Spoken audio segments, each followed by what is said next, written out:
importantes y destacados de Jan Toporowski son Michael Kalecki, una biografía intelectual, volumen 2, a través de su intelecto, el fin de las finanzas, la teoría de la inflación en el mercado de capitales, derivados financieros y el capitalismo de los fondos y pensiones, la teoría de la inestabilidad financiera desde Adam Smith hasta nuestros días, créditos y crisis desde Marx hasta Minsky, por qué el mundo necesita un crack financiero y otros ensayos críticos en finanzas y economía financiera, entre muchas otras obras escritas.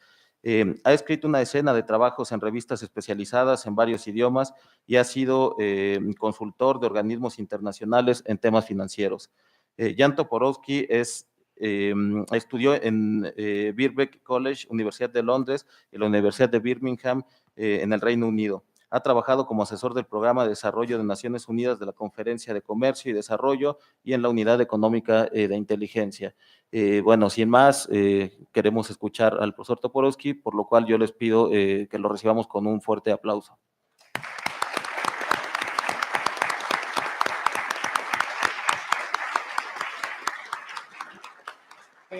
Well, welcome, Jan, again to our school. I suppose this will be another great lecture, series of lectures, y espero que los estudiantes puedan aprovechar el conocimiento que tiene el doctor Toporowski.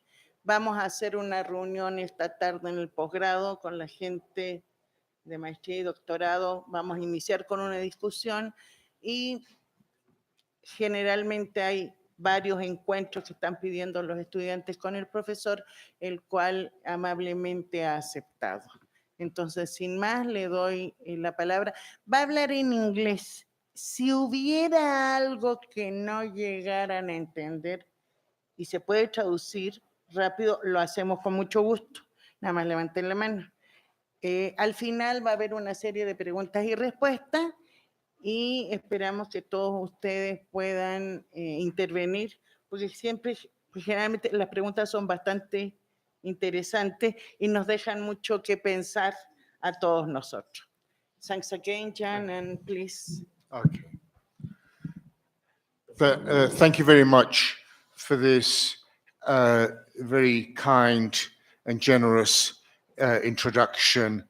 Thank you also for your invitation to me to speak here, to give this series of lectures, something that is personally very important to me. I have been, as some of you will know, I have been here on a number of occasions. All of them seem to coincide with breakthroughs, with fundamental changes, new ideas that come to me and which I have worked on and published. And so I owe much of my career as an academic, as a writer and as a commentator on economic and financial matters.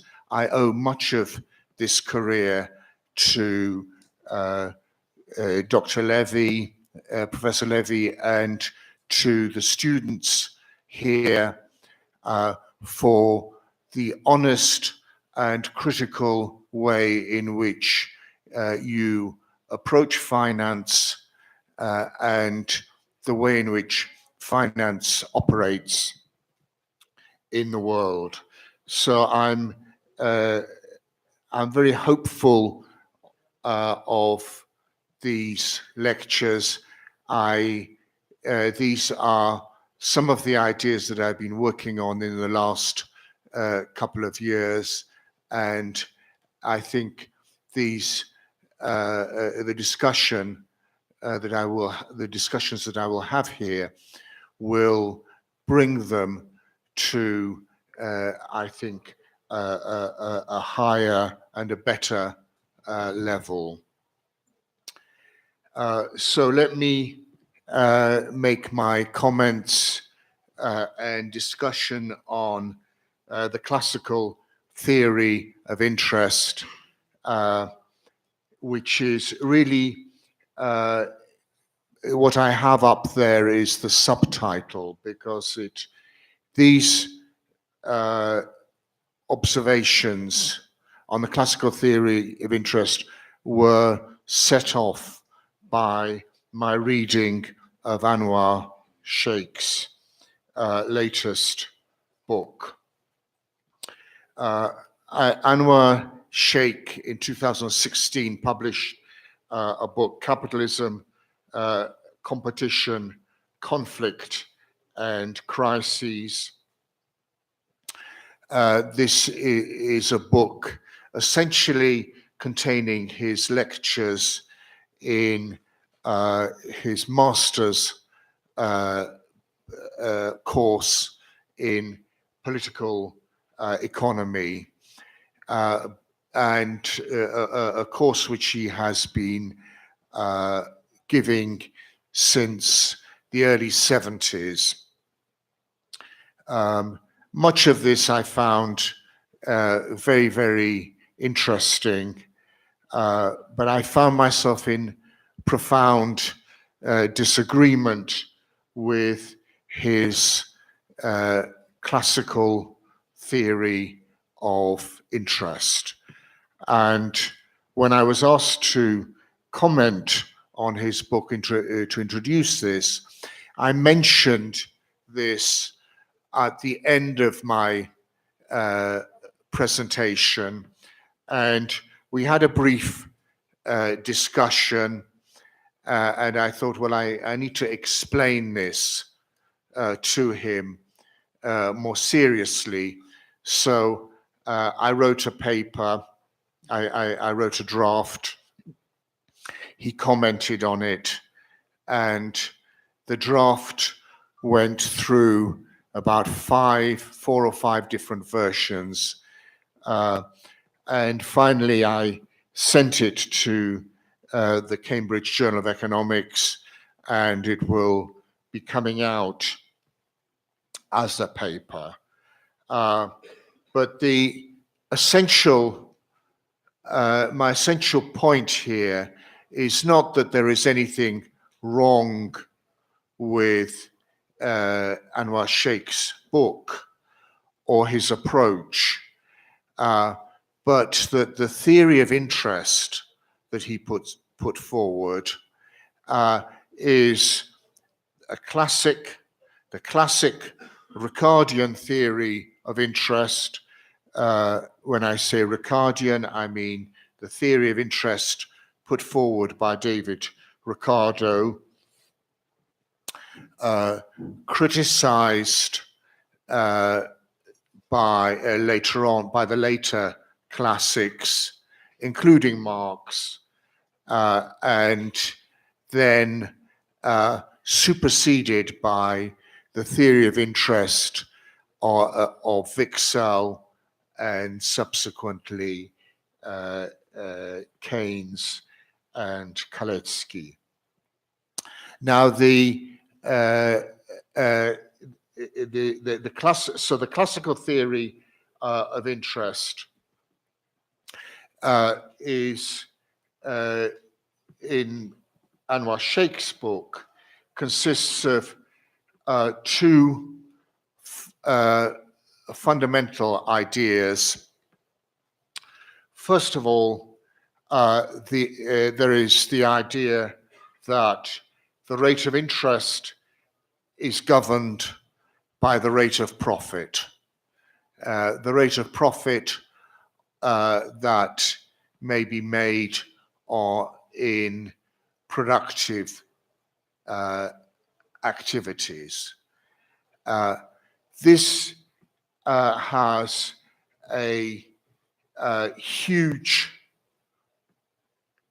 this had a huge impact on many economists, and I would explain this impact and how it continues to this very day. It's an idea that unless a capitalist can generate a rate of profit that is higher than the rate of interest, then there will be no borrowing,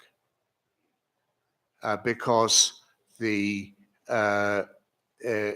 rate of interest can only be paid out of current profits. Okay. In the way in which Anwar Sheikh puts this forward is that he has a concept of bank profit. He has a sector next to the productive sector, means of production, production of means of production, production of means of consumption. And then there's a third sector, which is a monetary sector, and it has to generate a profit for capitalists to enter into this sector. And that profit is obtained from the rate of interest, and deducting from this the operating costs of banks. So this essentially is the classical theory of interest. Classical in the sense of Ricardian, because if you look at John Stuart Mill, criticized this, took the opponent of Ricardo's currency school, also criticized this, and they influenced Marx. Curiously enough, among Marxists, this criticism of the classical theory of interest has not taken hold. And by and large, what one finds in Marxist writing is very much this classical theory. The classical theory has stuck in economics. It's stuck in economics in a way in which very few other economic doctrines, virtually no other economic doctrine has held on in economics. For example, the doctrine of free trade. Well, this is now questioned by respectable people. Krugman gets a Nobel Prize for his new trade theory. The quantity theory of money, another doctrine which, according to Keynes in his early years, was something that was unquestioned, could not be questioned. That is now questioned. But this classical theory that the rate of interest is determined by the rate of profit, or has to, in equilibrium to be equal to the rate of profit, has somehow stuck in economics.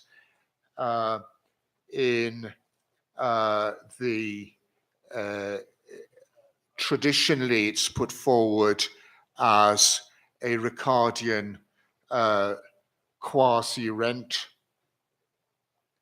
In other words, a notion that finance, like money, like land, is scarce. If you want to have finance, you have to pay for it. The price of finance is the rate of interest.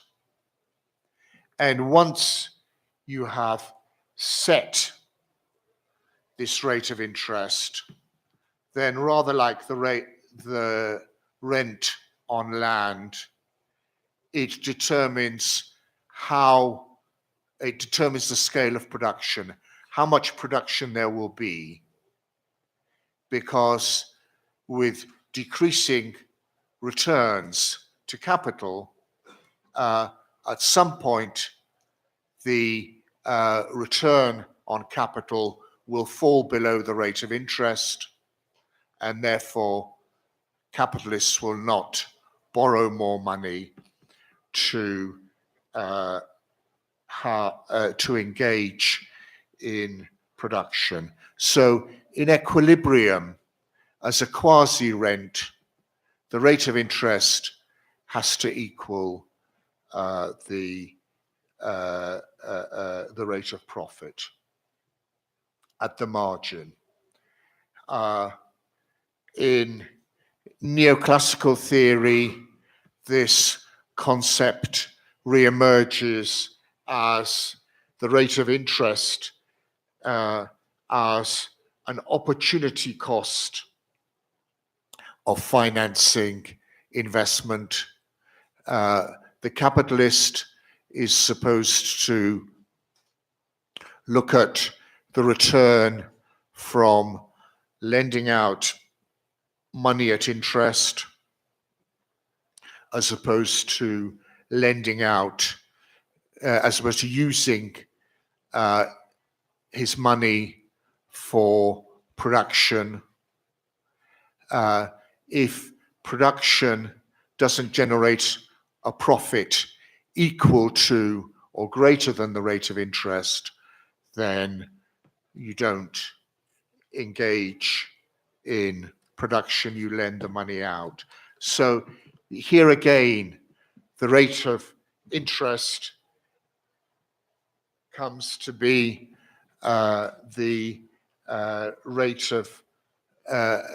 comes to equal the rate of profit at the margin.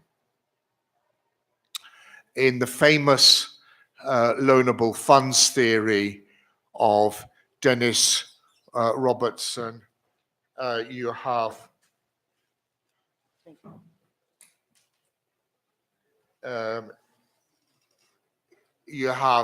again the same kind of situation arising, a downward sloping demand curve for finance, for investment, and an upward sloping supply curve of finance. And again, where the rate of interest matches the return on business investment, that is the equilibrium point for the rate of interest and the rate of profit. In the new consensus on monetary policy, this classical theory is wholly accepted. You find it plays the key role in the monetary transmission mechanism because lower rates of interest are supposed to make lower investment projects with a lower rate of profit. It makes them profitable for the businessman. So investment is supposed to rise at the margin with lower rates of interest and fall with the rate of interest. This is an idea which stems from Ricardo's concept of the way in which the rate of interest works. Ricardo was absolutely clear about this, that the rate of interest was supposed to be determined by the rate of profit and not by monetary factors. In his paper on the high price of bullion, he said this explicitly. He said, it doesn't matter how much money is supplied, the rate of interest will still be determined by the rate of profit. The supply of money has nothing to do with it. This was Ricardo said this in 1810. It appears in his Principles, and he held to this idea more or less till he died. However, it was already challenged in the 1840s by Thomas Tooke in a very famous multi-volume work, A History of Prices, which was intended to challenge this doctrine, where Tooke observed that the rate of interest is in fact a pro-cyclical variable, something that has not changed since Tooke's time. The rate of interest rises in the boom and falls in the recession. This is contrary to the classical doctrine. So this empirical observation, although it became well known, is an example of how economics actually ignores evidence that doesn't suit the theory. It's despite the fact that we're all told in our introductory lectures that you look at the theory and then you check the facts. Lots of people have checked the facts.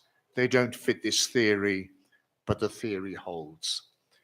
Wicksell tried to explain this by making a distinction between the money rate of interest and what he called the natural rate of interest, which is in fact the rate of profit on investment.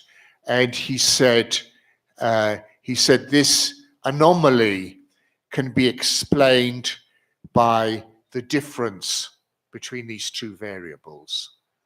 Okay, so this was a first attempt to explain this doctrine. In the work of Fisher, Irving Fisher, and Michael Woodford, they try to get around this by referring to the notion that, well, it's not the money rate of interest that we should be looking at, but a real rate of interest after deducting inflation. But here you find there is a fundamental problem, and that is that the real rate of interest in monetary and financial practice is it's easy to calculate, but it's very difficult to define because in practice the monetary contracts are contracts in money terms. They are not contracts in real terms. if there were contracts in real terms, maybe you could pay interest maybe I could pay interest on my borrowings by giving books or some other commodity. But we don't do this. We specify it has to be money, and a certain amount of money whose real value is typically undefined. It's the money contract. So what I shall be doing in this paper is I will outline the conditions under which the classical theory holds, and then show how interest and debt actually work as a redistributive mechanism. So it's a redistributive theory of interest independently of profits. There is no necessary link between the rate of profit and the rate of interest. And that I think is the kind of the revolutionary idea, or the original idea behind this paper, because it then leads to other implications about debt and finance.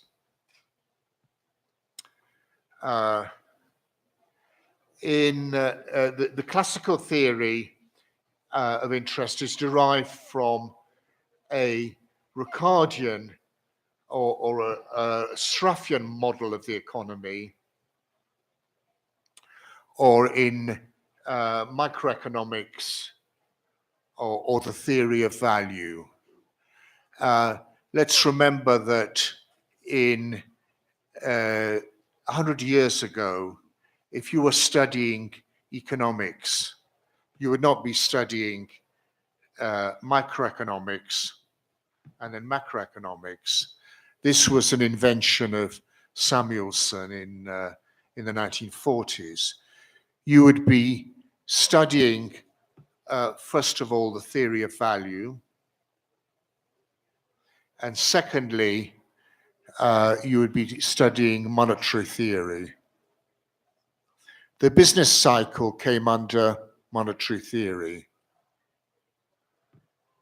The theory of value was what determined production, prices, wage rates, and profit rates. In the classical, in this kind of theory, the link between the two was the rate of interest, because that determined the level of investment, and this was then connected with the level of production. In this classical theory of value, the rate of profit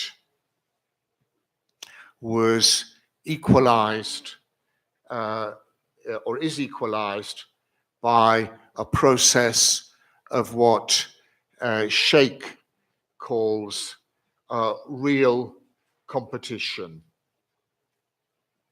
And this is the kind of competition between capitals that you find in Marx's Capital, where firms are not competing to sell goods to their customers, but firms are competing with each other to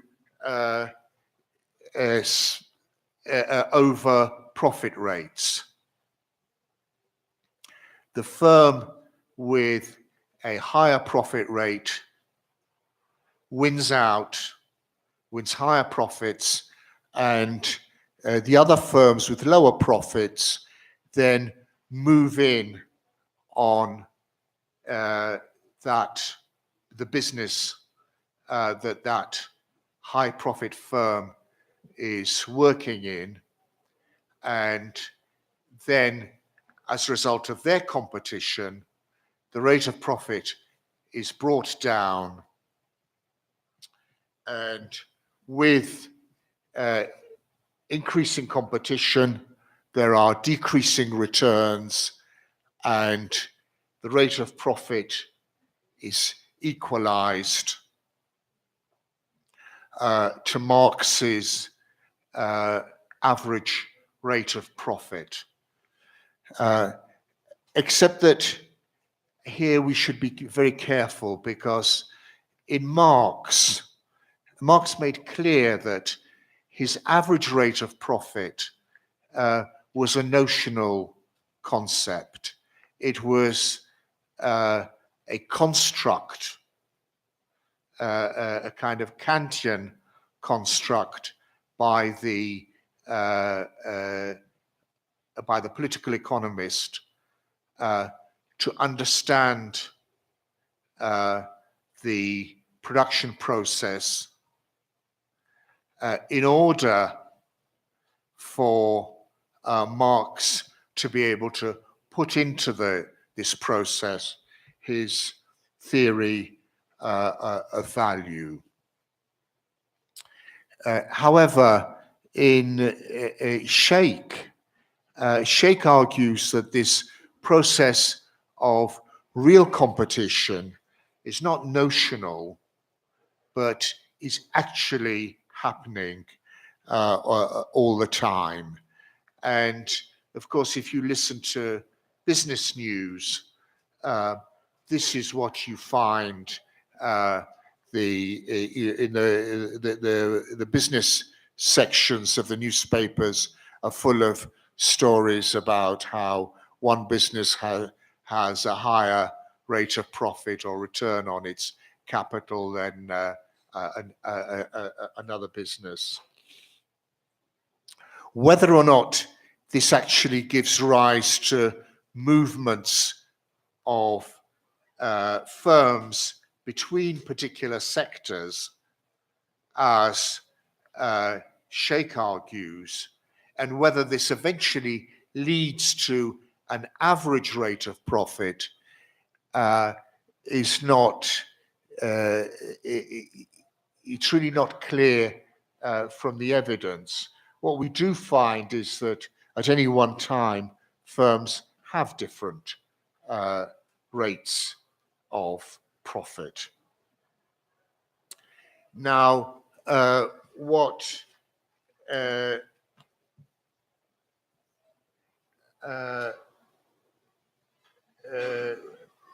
Sheikh does, and what a number of other authors do, is they add a monetary and a banking sector to the two standard Marxian sectors of the economy, the Department 1 producing means of production and the Department 2 producing means of consumption.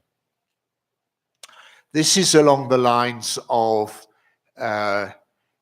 what Marx did in Capital. Marx was unsure how to operate the monetary sector, and eventually he introduced this third sector, which is the sector that produces gold. And this plays an important role. It's crucial for his argument about the labor theory of value, because then, of course, you can compare the wage rates, or you can equalize wage rates also between the gold sector and the other two sectors. But if you add this, then according to Sheikh, you have a situation that in this monetary and banking sector, their revenue from interest cannot exceed the rate of profit, because if it did, if the rate of interest exceeded the rate of profit, then no capitalist would borrow. And therefore, the banking or the monetary sector would not do any business. How is that rate of profit calculated? Well, in Anwar Sheikh, this is done by taking the rate of interest and deducting operating costs. And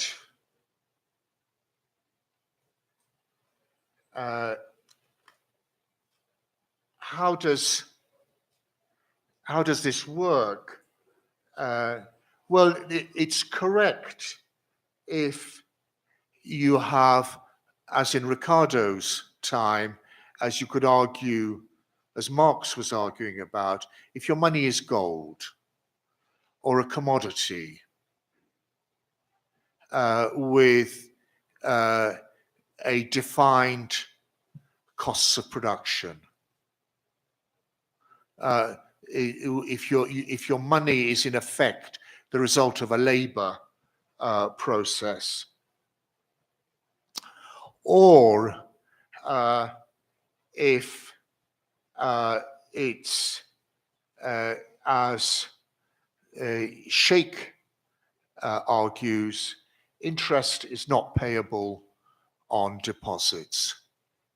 Okay, so that the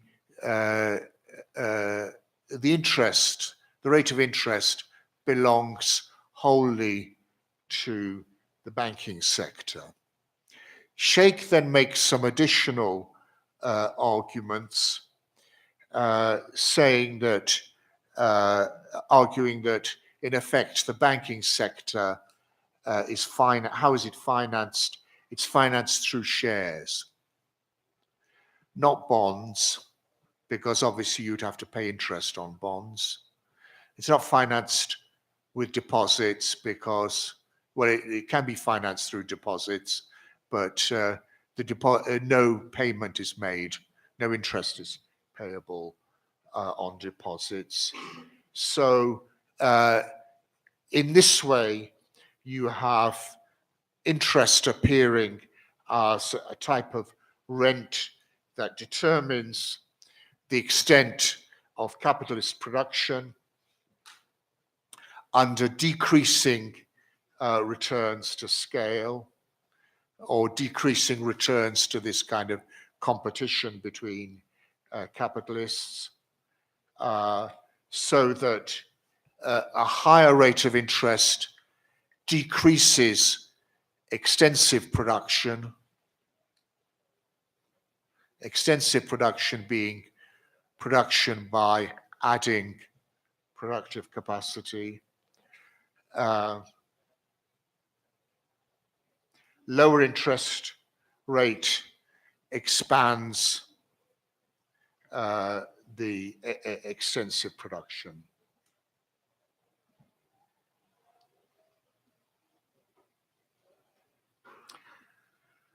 But again, you have this problem of the empirical observation. This is what Keynes was later to call in the Treatise on Money. The Treatise on Money is really Keynes's first attempt to challenge the classical theory of interest. By then, Tooke's observations had come to be known as Gibson's paradox. after an English statistician who repeated Tooke's study and showed that investment and production rise with interest rates. They don't fall with interest rates. There is another problem, and this is the problem of the circular flow of income. This is, what do banks do with their profits?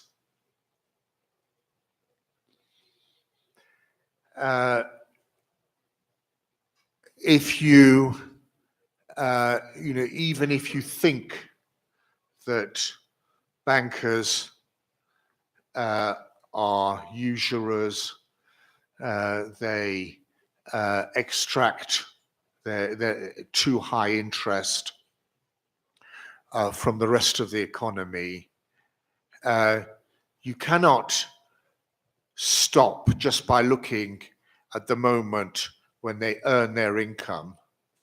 You also have to look at what they do with that income. And in practice, what bankers do is they spend most of their income on employing people or on their own consumption. Okay, they maybe save a considerable amount, but they don't save all of their income. What they spend creates an external demand for the productive sector. Why do I call this an external demand? Because it's a demand that comes from outside the system of production, the two sectors, the two productive sectors, or if you like, in Sraffa, or what Sraffa called the basic industries. So, and if that money is spent, then in effect, the money goes back to the capitalists. When bank employees spend their earnings on consumption goods, the money goes to the capitalists in the consumption goods sector. It doesn't go to the workers, it goes to the capitalists there as profits. It's not something that the capitalists pay for. Well, they do. They pay for it in terms of the interest that they may have paid. But what they pay as interest, rather like what they pay their workers as wages, comes back to them. And in this way, in this sense, adds to their profits. In what sense does it add to their profits? Well, this is income that those capitalists in the consumption goods sector receive that they haven't paid their workers for.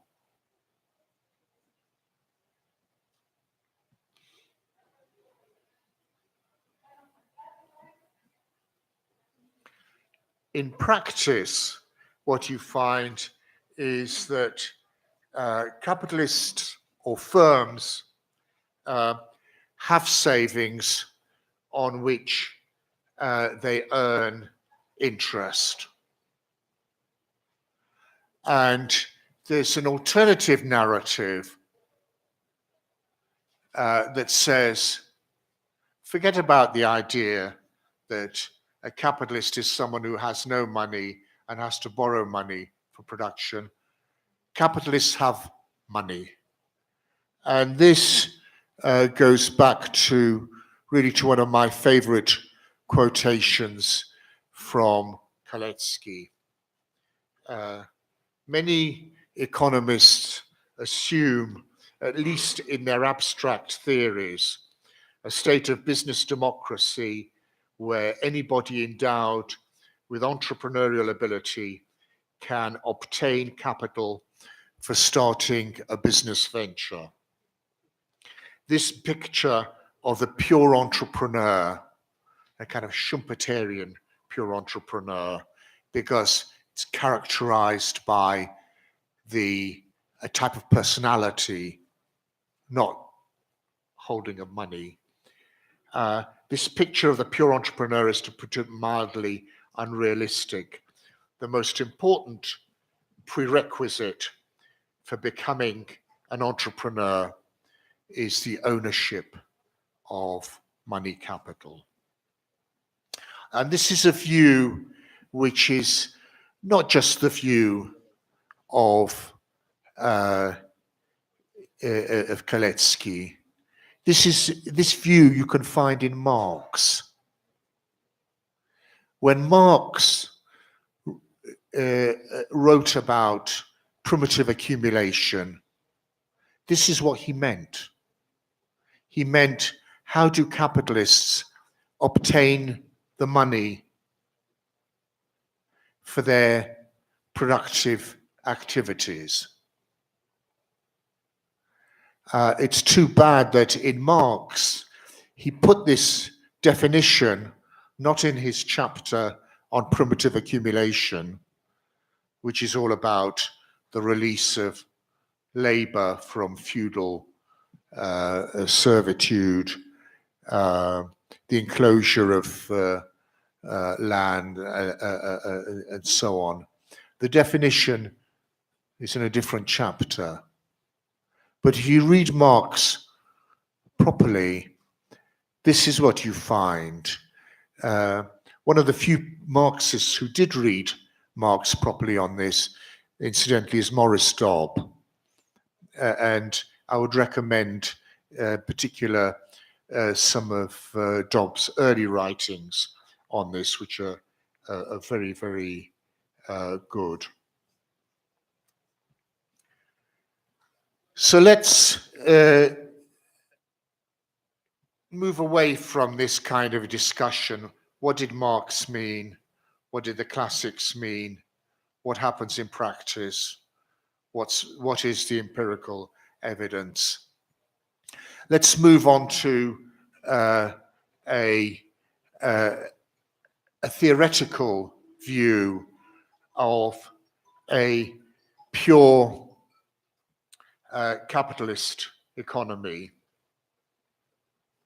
So let's assume that we have a closed economy and no government, an economy in which capitalists save, but workers do not save. Obviously, because if the workers did save, then they wouldn't just be capital. Then they wouldn't just be workers. They would then have capital. Okay. So if you want to think in terms of a Marx type pure capitalist economy in which the workers have nothing but their labor power to sell, you have to assume that workers do not save or don't have any net savings. Capitalists, let's assume that you have a credit economy in which capitalists can borrow against savings and other assets. And we're moving towards a kind of the kind of economy or banking economy or credit economy that was put forward by Kiyotaki and Moore in 1995, a very kind of new classical kind of analysis. Although what you find, the problem with Kiyotaki and Moore and much of what was then associated with it, which was the financial accelerator literature. This is a literature in which only real assets, you can only borrow against real assets. And this is not something which is found in the real world. Borrowing against real assets is not so very common in banking. The most common kind of borrowing is against financial assets, for the simple reason that financial assets are usually much more liquid than real assets. It might take an hour to sell a government bond. Actually, it can take less than an hour to sell a government bond. It could take a few months to sell a factory or plant and machinery. So this kind of financial or credit expansion that you find in New Classical or the Kiyotaki and Moore literature is really not very reliable. What if you have this kind of a pure capitalist economy? What the banking system becomes is a credit club of capitalists, in which loans against collateral create deposits. Interest is not paid outside the system, but is a payment to some other capitalist,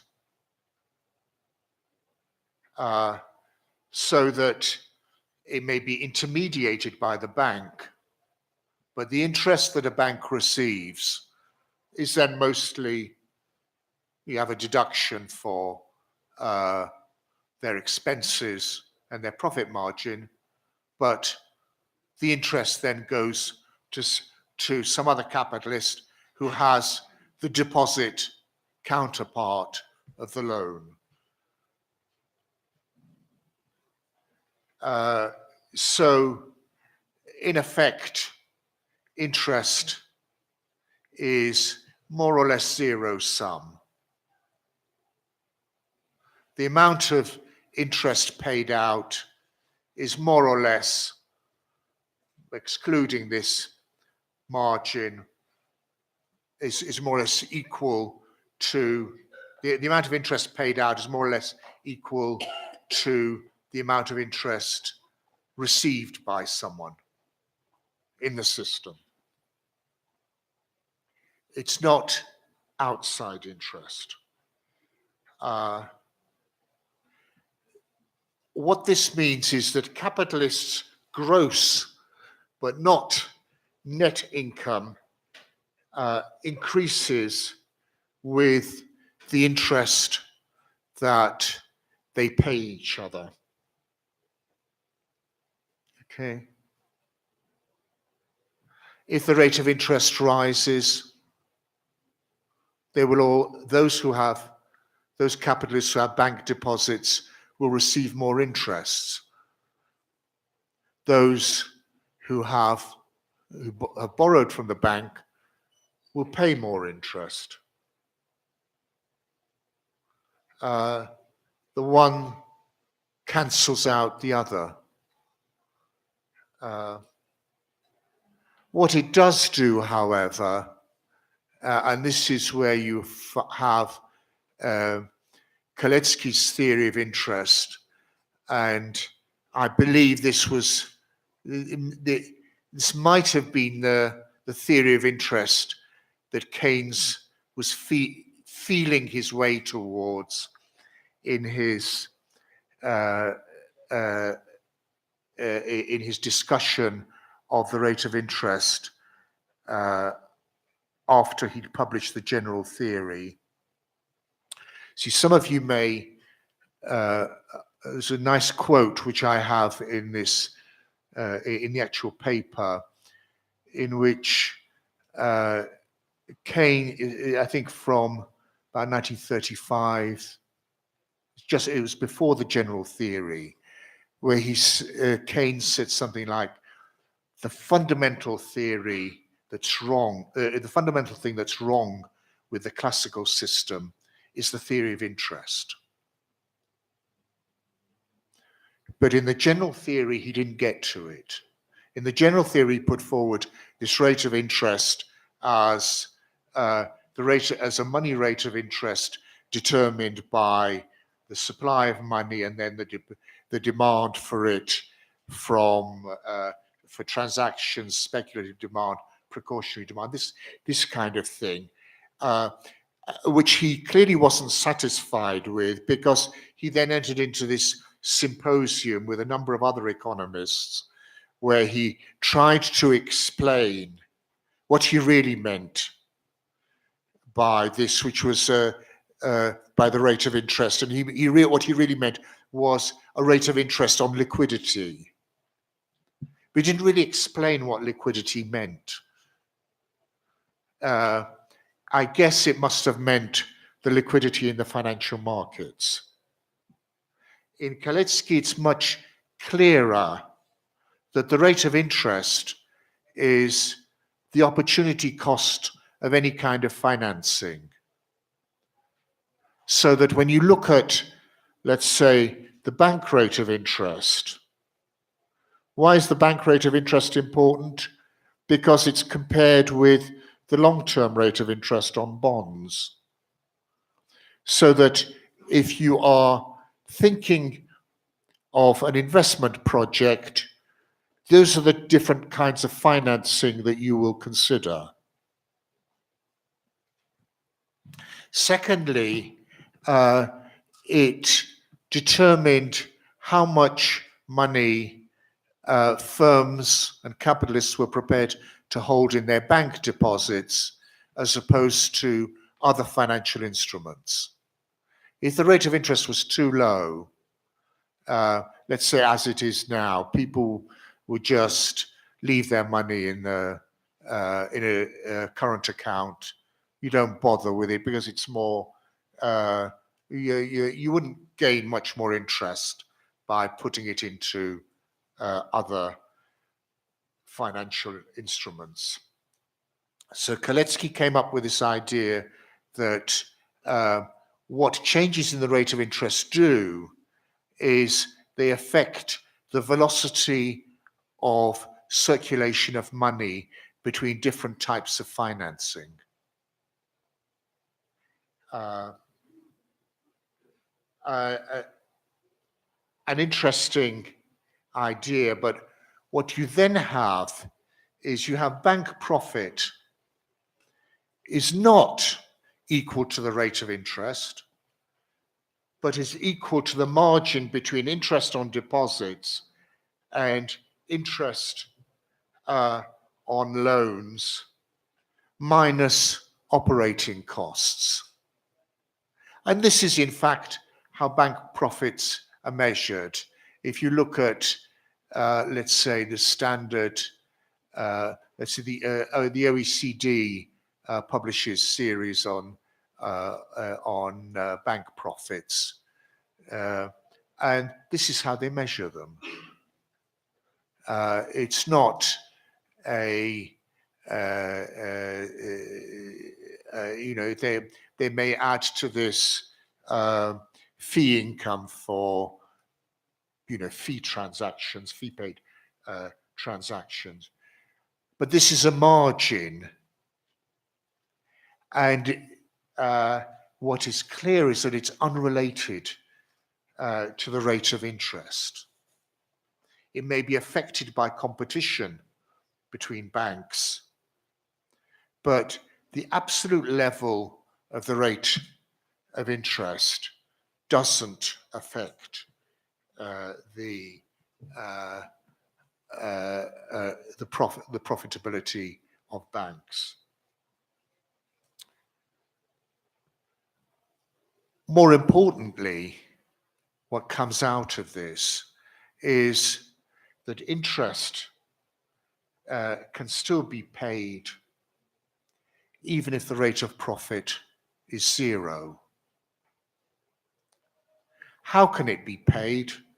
Well, it can be paid because those very capitalists who are borrowing money also hold bank deposits. They can use those bank deposits to pay interest. They're not reliant on this period's profits in order to pay interest. And I think this is the fundamental break with the classical notion, because it means that your capitalists have money which they circulate between each other, paying interest. If you receive interest, you can pay interest. Even if you don't receive interest, if you have a bank deposit, well, if you have a bank deposit, you do receive some interest.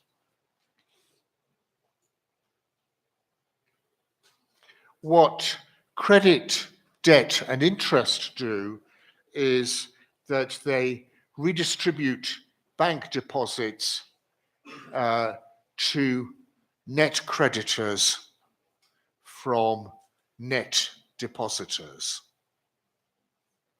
And I want to make this very, very clear. If you look at the balance sheet of any business, you will not find a business that does not have bank deposits. It would be virtually impossible to run a business without bank deposits. They have some bank deposits. Therefore, they may receive some interest income. But if they are net debtors, then they have to obviously pay interest in excess of the interest that they receive. So what the system does is it redistributes bank deposits to the net creditors.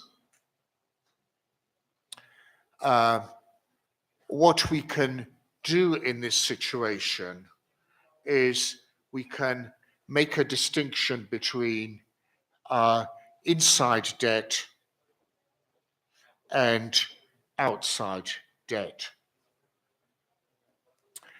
With inside debt, this is the closed economy in which capitalists are borrowing and lending to each other through the intermediation of a bank. In that situation, the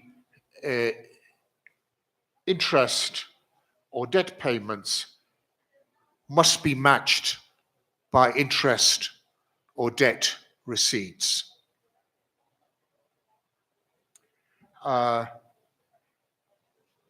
It's only if you have outside debt.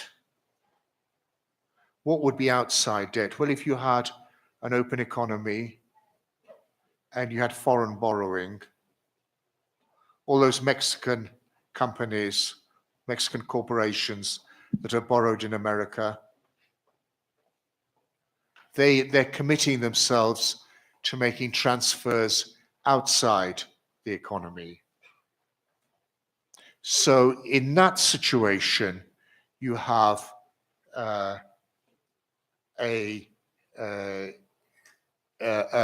you have transfers outside the economy.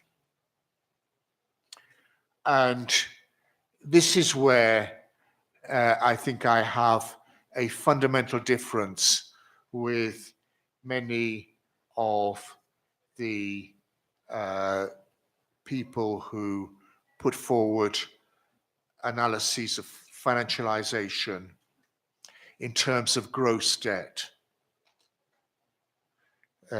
I'm happy to talk about financialization. I'm happy to talk about rising debt, but I'm not happy when people tell me that gross debt is the same thing as net outside debt. Because for the most part, what Godley, Wolf, and Anwar Sheikh do is they give a misleading view of the financial drain that is imposed by debt. There is a financial drain, but it's an internal one. For inside debt, for every person, for every debtor who makes debt payments or interest payments, there is a creditor who receives this. So it's a redistribution. And it's that redistribution that we need to understand. Within the capitalist credit club, what you typically find is that income and deposits are redistributed from small and medium-sized companies, who are the net debtors, to large corporations, which are the net creditors. You know, you hear all this stuff about the largest, whatever it is, for the 5 largest corporations in America being holding whatever it is, 5 trillion or $3 trillion dollars worth of liquid assets. Those liquid assets, the debt counterpart of them is the debt of small and medium-sized enterprises. It's not, as many of the financialization people say, household debt, because if you in fact, if you look at the way in which small and even some medium-sized businesses finance themselves, they typically finance themselves with consumer debt. You know, I don't know the situation in Mexico, but in the UK, something like 70% of small businesses are financed with a mortgage on the house, the home, the residential property that belongs to the owner. That is classified as consumer debt. But it's not consumer debt, it's financing a business. And this I think is overlooked.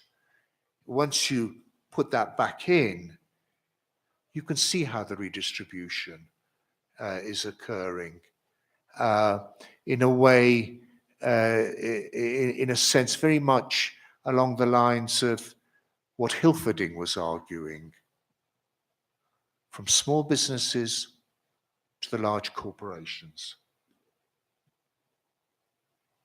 If you want to, you can add to this picture of a capitalist credit club, you can add, let's say, household debt or household credit. So we're talking here about workers and middle-class savings.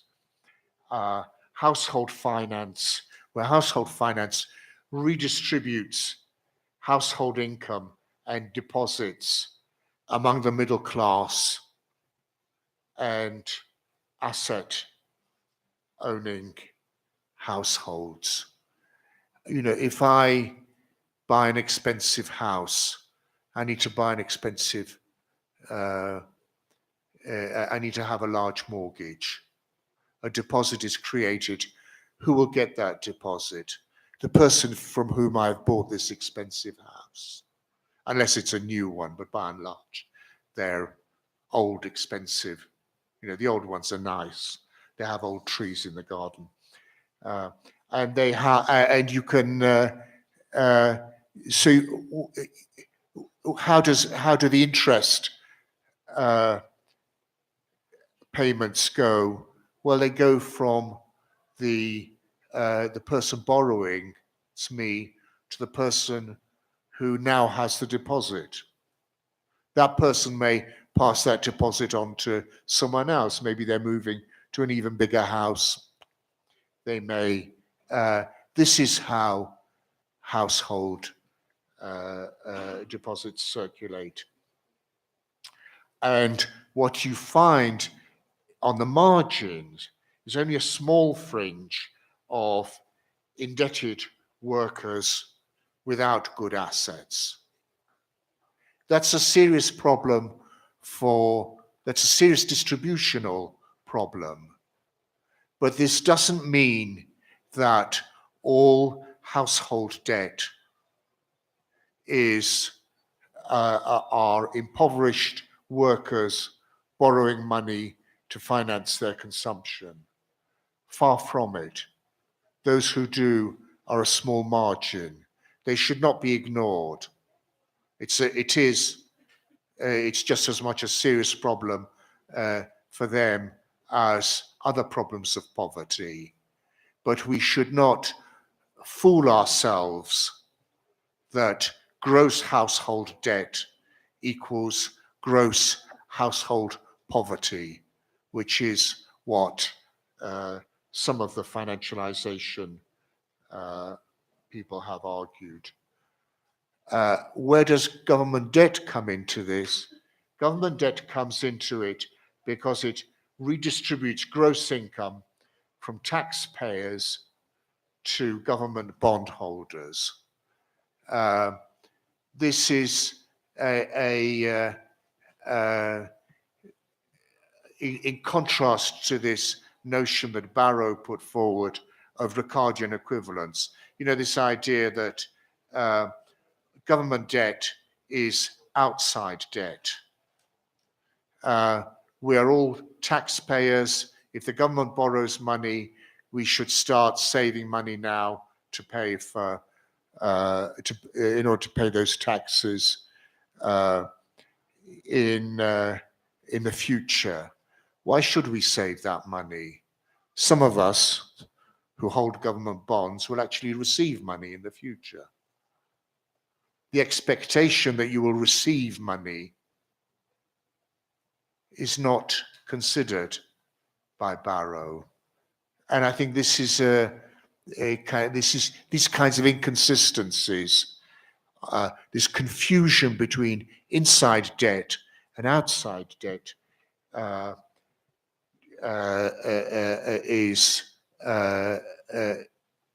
goes through and through these kinds of discussions. The foreign sector redistributes income abroad if the country has a net international investment deficit.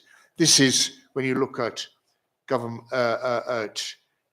residents' assets and liabilities abroad. I won't go into this. It's a complex issue. In short, what I want to emphasize is that interest, credit, and debt is a system of redistribution. Not, as in the classical theory of interest, a system of transfers out of production. If only because the net debt payments by the productive classes, if you really want to divide the economy into the productive economy and the non-productive economy or rentiers, the net debt payments by the productive classes are returned to the productive classes in expenditure by the rentiers. They have to do this because otherwise, how would the productive classes be able to pay their interest in the future?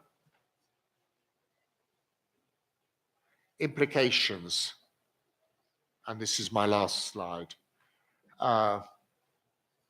Gross debt shows gross redistribution as opposed to net debt. I would commend the works of Claudio Borio at the Bank for International Settlements, because this is one person in the mainstream who does understand. The BIS people do understand this difference between gross and net debt. Debt structures require cash flow, financial circulation of money. This is Keynes, this is Minsky.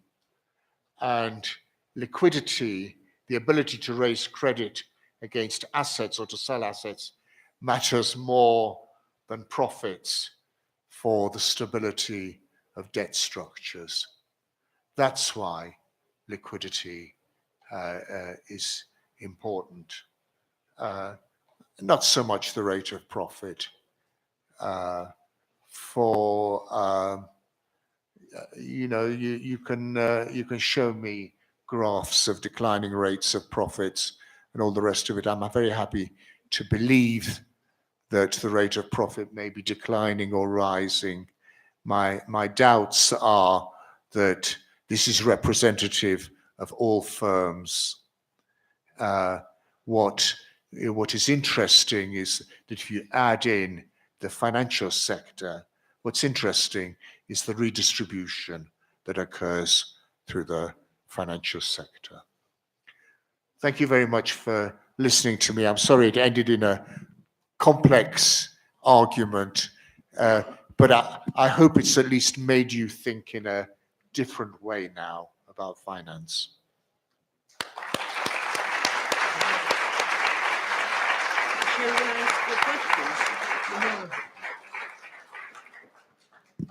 Bueno, hicimos un paseo por las distintas teorías de la tasa de interés.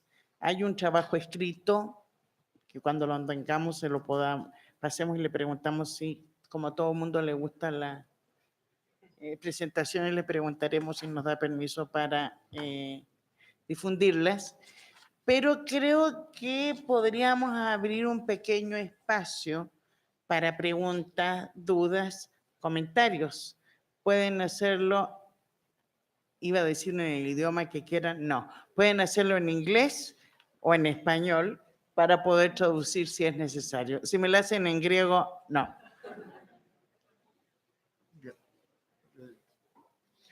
Por favor. Ah, pues ahí estabas. Era para ti. Por favor, ¿le das el micrófono? Están grabando, ¿verdad? No sé, pero bueno, para que graben tu voz si es que están grabando. A ver, una acá, ¿quién más? ¿Allá no? Empieza con uno, allá hay otro. Very clear. Very clear. Ya, ya no. Ya. Well, thank you very much for your presentation, and even more because you make a very critic reading of Sheikh, and that allows you to make our critic reading of Marxists and Marx against. In that regards, I have two questions. The first thing is that you say that the interest rate in the Marxist theory and in Sheikh, and also in Sheikh, it determines the level of output, because if it drives the level of investment. But for example, in the Marxist theory, I think even if interest rate is rising, for example, if profit rate it's rising because there is, I don't know, any of the other of the counter tendencies that Marx says, there is going to be a rising in investment too. So that link that you think it works for all Marxist theories, I think it's not necessarily correct, because we have that thing in mind. What do you think about that? If that changed anything about the complaining that you have for Sheikh and Marx, for example?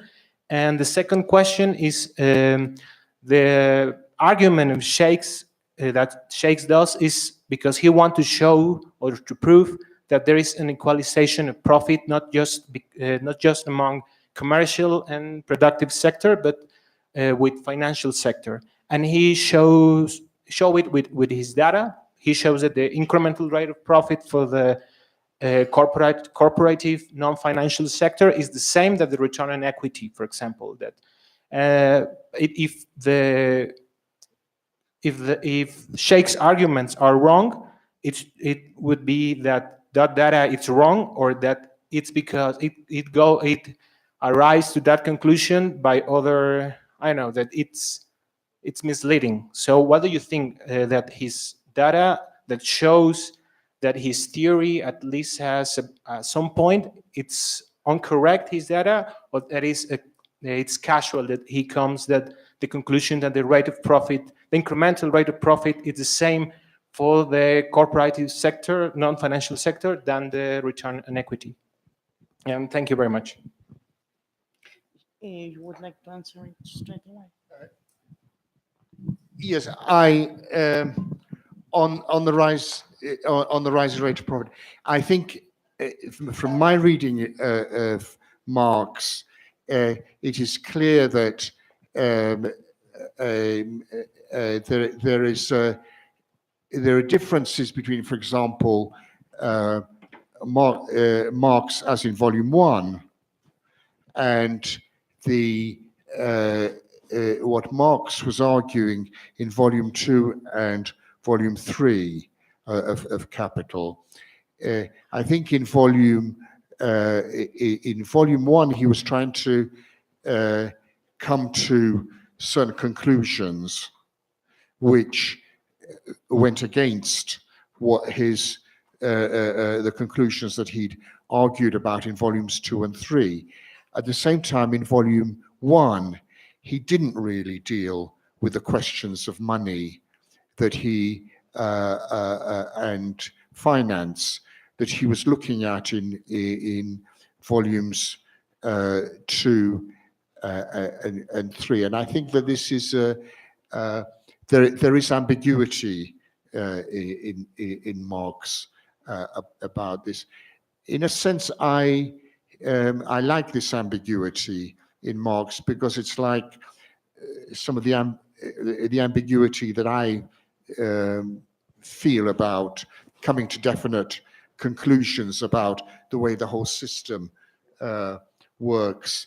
I think with Sheikh, he wants to come to definite conclusions, and his conclusion that about the equalization of the rate of profit, I think is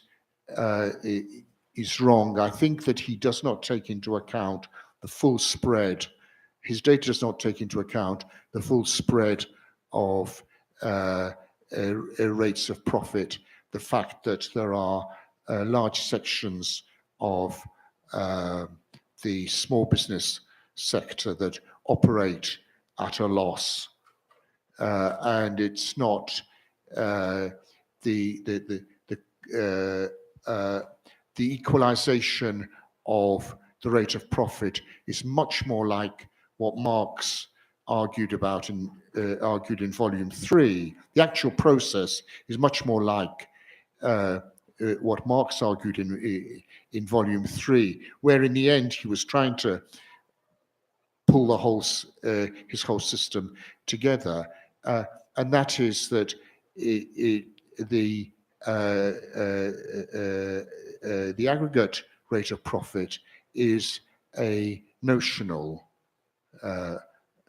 concept, and if you think that you found an equalization, I cannot see how this would happen against the the idea that capitalism is in a constant state of flux, and that includes this rate of profit. It worries me that Sheikh is trying to impose some kind of equilibrium on the whole process.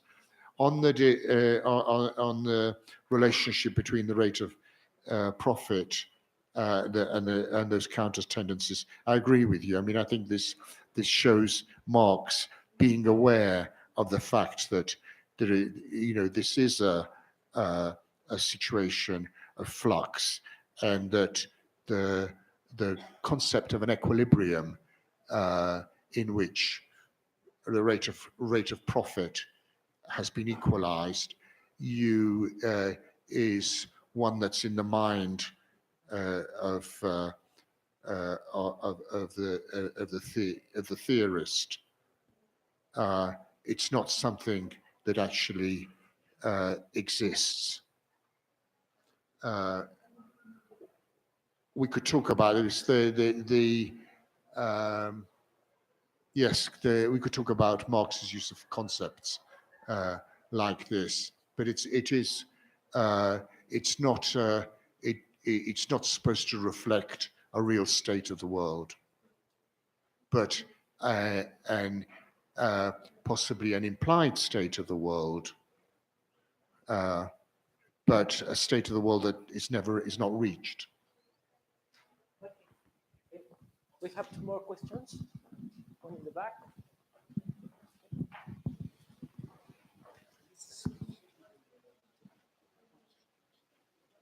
Well, first of all, thank you for coming. I think this is a real honor for all of us. And my question is very specific, and it's about overcapitalization. How can you define overcapitalization, and how it is related with the movements of the interest rates? Can we take another one? Okay. Okay, yeah, because it's a simple one. If you want answers, because trade science. Yesterday, you gave a lecture about an indebted world that I didn't attend. I couldn't be there. But my question is about the implications, the possibilities that your theory, this is critical thinking, in my opinion, not conservative, not mainstream. I think it has to do, for instance, more with Jeremy Corbyn, a friend of mine, in terms of labor policies in United Kingdom. But my question goes to this.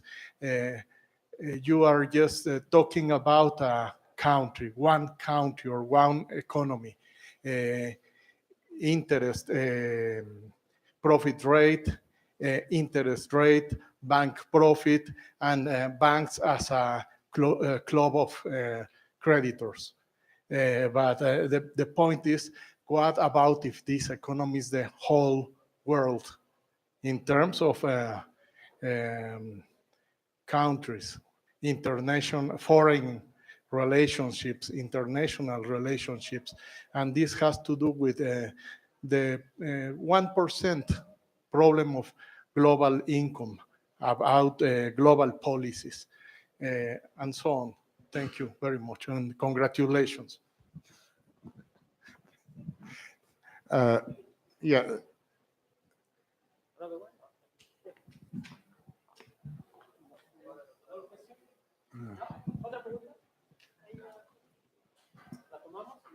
Okay. I'm happy to answer these two. Okay. Overcapitalization.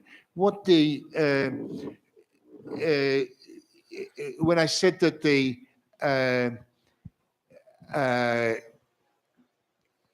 when I was talking about the large corporations sitting on very large quantities of liquid assets, this is the result of overcapitalization. In other words, companies like Alphabet, Microsoft, and so on, issuing shares far in excess of what they actually need for their commercial operations. Why do they do this? They do this in order to internalize the capital market. This again challenges the notion of the capital market as being one where there is the supply of capital and the demand for capital. It's not like this.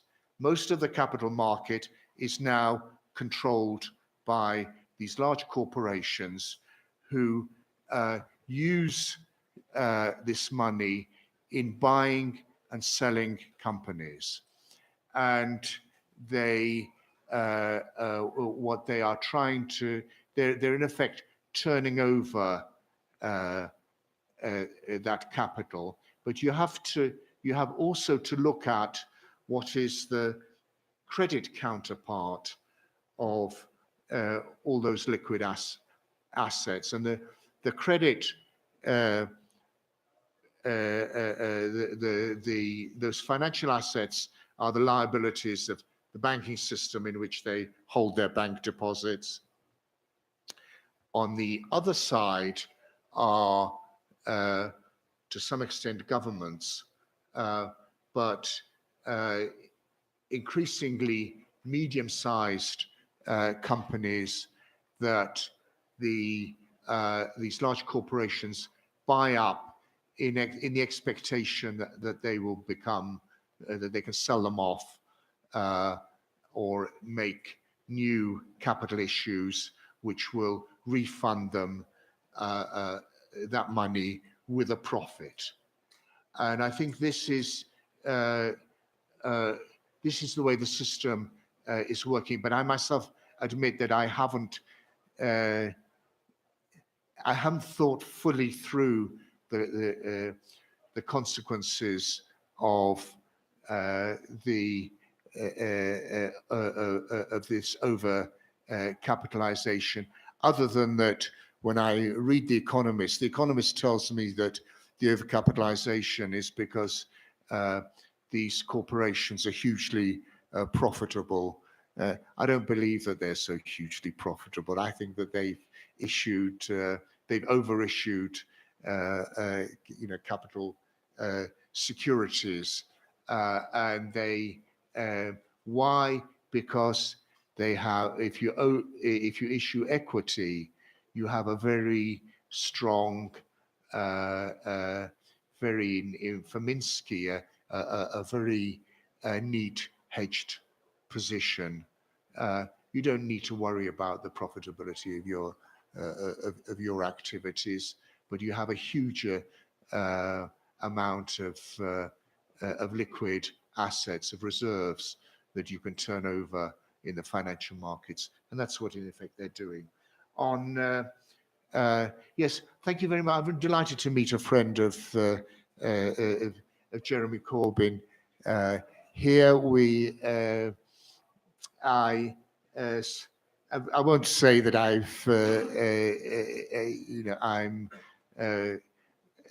don't know him. I've met him on a number of occasions, but I don't know him so personally.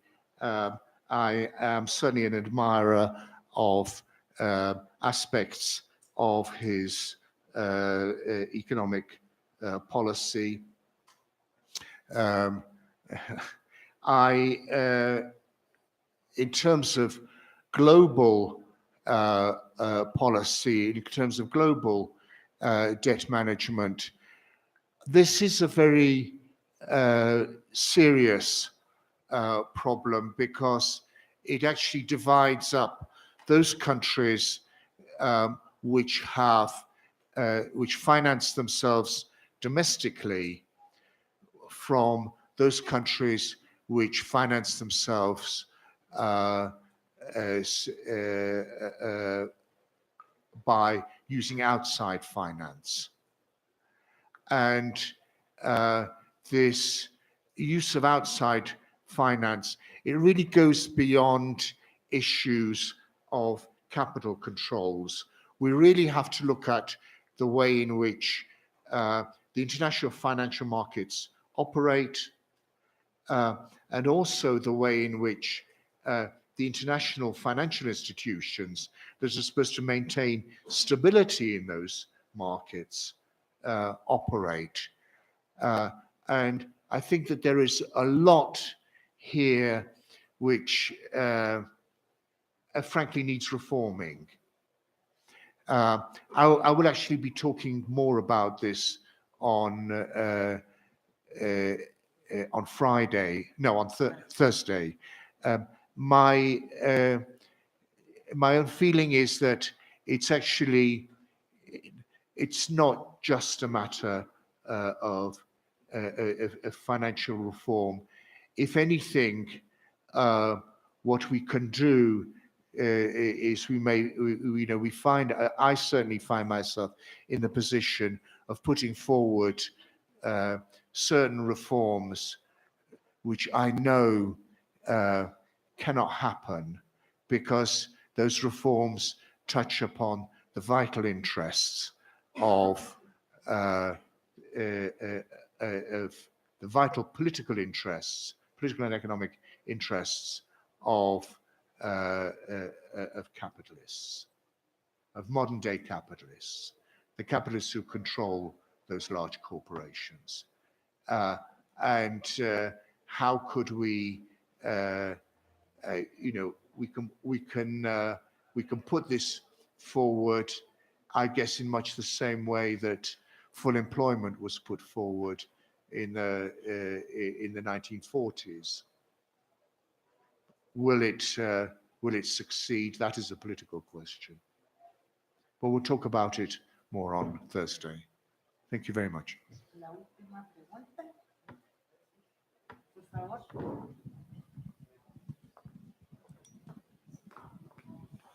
Gracias. First of all, thank you for your lecture, Professor Toporowski. And I have two questions and one comment. In my reading of Marx, at least, it's not about he contradicts himself, but it's like Hegelian dialectics, which is a center which is adding complexity to in the following of the exposition. Okay, and here's my first question. When you assume that in the analysis capitalists has their own capital, I remember then one of the three conditions to the general law of capital accumulation, which is that they recenter, like monopolize the production, and the other one, which is that they need from the financial system to keep on producing because of the low trend of profitability. So taking in account these two situations, does the result keep the same as you present? And the third question is about I never before heard about this redistribution of the financial system.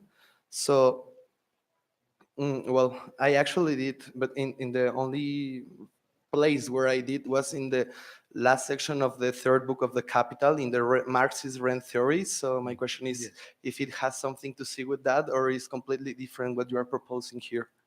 And thank you.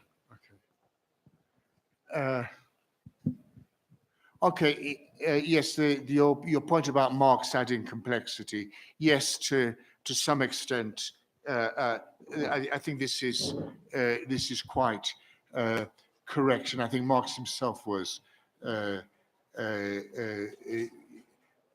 aware of this, which is why he structured capital in this particular in the particular way in which he did. There is a question, I think, as to what Marx meant by this distinction between functioning and money capitalist, where he said he wrote about the functioning capitalist taking money from the from the money capitalists. It again is ambiguous because there's at least one or two passages where it's not clear that Marx is talking about different capitalists, but he's talking about actually the same capitalist who, one capitalist who maybe as a functioning capitalist is producing, but also has money that he lends out. Why would this be the case? Well, because that was how the banking had emerged, capitalist banking had emerged in Britain, which he was observing. There were the country banks in Britain typically were merchants who had a good cash flow, who continued operating as merchants, but who, because they had a good cash flow, would also make themselves responsible for discounting bills of other capitalists. So there you have this this kind of phenomenon.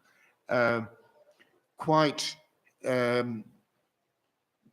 how I'm going to be talking later on about Marx and the theory of interest, but I am intrigued by the fact that there's the famous argument about the euthanasia of the rentier, which you find in Keynes, where Keynes argued that what you really need to do is drive the rate of interest down to zero.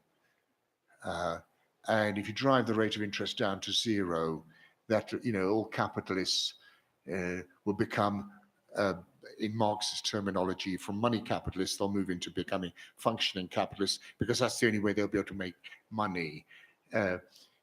Intriguingly enough, exactly that same argument you find in Marx. And it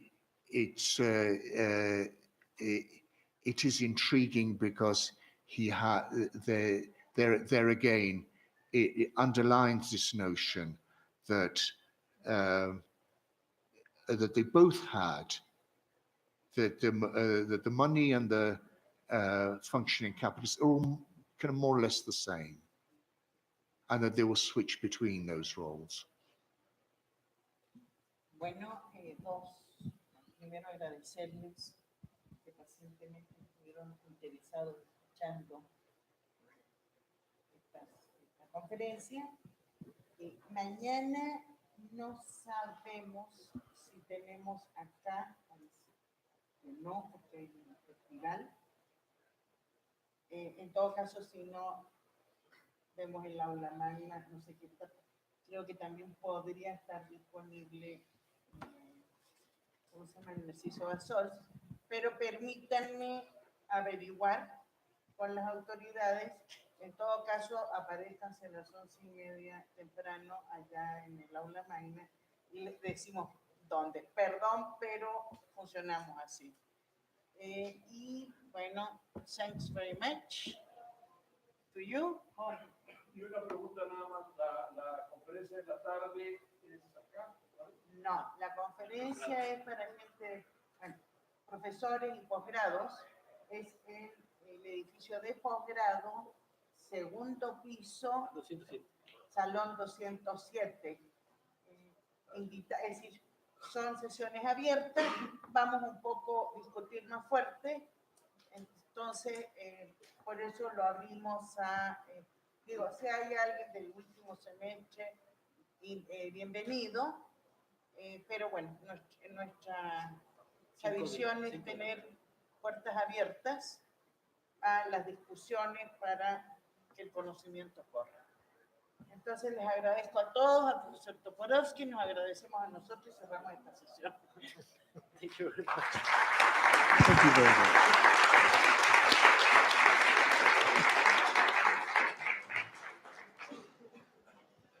I'm going to ask them cierto, la sección de ayer en la Cámara de Diputados ya está ¿dónde está? Tenemos la dirección por si la quieren, para descargarla. ¿En YouTube? O no? No sé qué está pasando ahora, si es que están grabándola o no. Nos mandaron para acá para grabarla, vamos a ver si es cierto. We are ready for lunch. Sí, que tengo que averiguar qué va a pasar mañana. ¿Con la sala?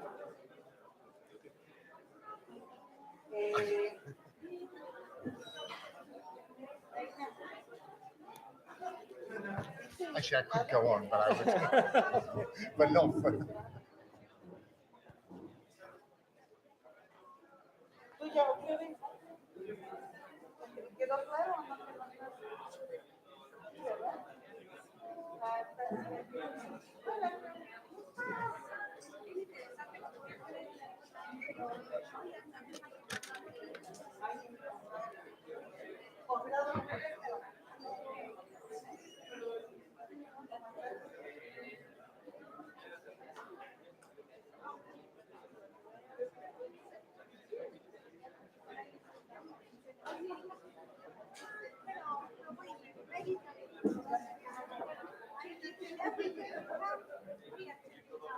It's very, very nice.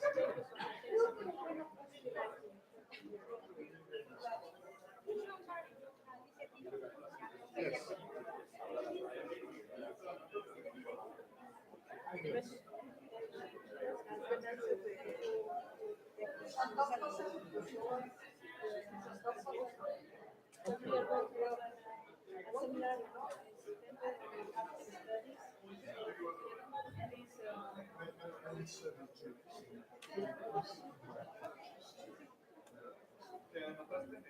A ver, chicos.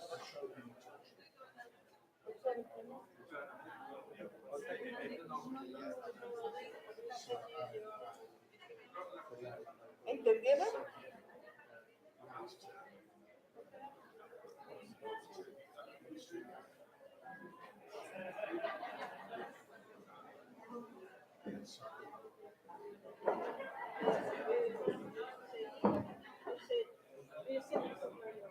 Yes, yes.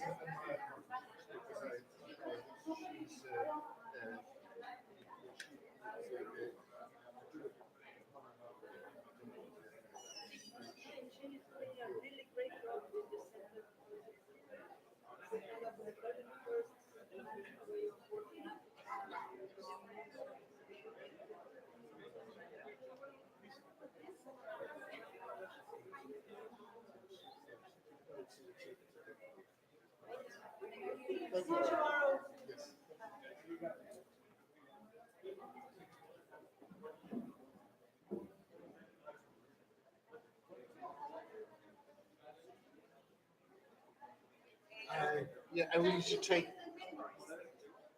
I need to find out how to extract. Yeah. Let's see how.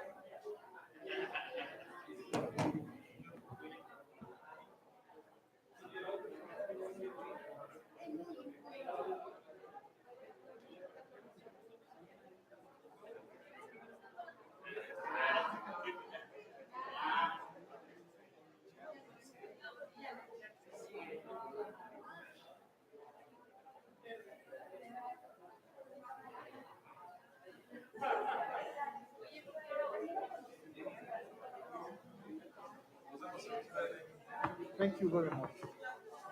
Very interesting. Well, thank you very much. I'm delighted to meet a friend. I am a teacher, bachelor. Yeah. Okay. Not overgraduate. Yeah. Postgraduate. I tell you something about German. I have in my spare time, I play the violin, and I play in an orchestra. And every year we have a concert in near where he lives, and usually he comes to the concerts. So this is where I see him. He's a great guy. Yes, yes. When I say he's a friend of mine, we haven't met 3 or 4 times here Yes. in Mexico City with his wife Yes, yes, and some friends, Yeah. common friends. yes. But we are not very close friends. But we know each other, and I do appreciate Yes, yeah. I think in terms of his radicalism, he has a particular problem now with the European Union. it. Of course, But but this is you have to deal with the Brexit, yes, yeah, the far right yes, exactly. criticism to Brexit, but not on that Yeah. very dangerous side. Yes. Racist and fascist racism.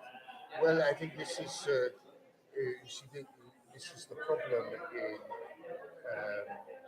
in London because the London Labour Party takes a very very strongly pro-European view, and it's strongly pro-European and strongly against Brexit. And this is the difficulty with Jeremy is that He's against staying in the yes, European yes, Union, yes, he wants to. but obviously he's a very progressive guy. Yeah, no, I think this is true, but the problem is whether he can whether he will succeed in this because for many of the Labour supporters in London, they moved to, let's say, the Green Party, which, if you want radical policies, if you want Corbynite policies, this is the same there, but they're pro-European. And it's this split on the left, which is, You know, I have fears about. I have a relative in Germany, yeah, and I do yeah, speak German and yes, so on. But my fear is that I wouldn't like to see a radical right movement in Germany. It would be very dangerous. it would. Would be even more than Trump. Well, this you see and again the part of my view on Brexit is also coloured by the fact that my parents were refugees, and I feel these issues very very personally. My concern about Europe is that if Britain leaves the European Union, this makes the European Union a German sphere of influence.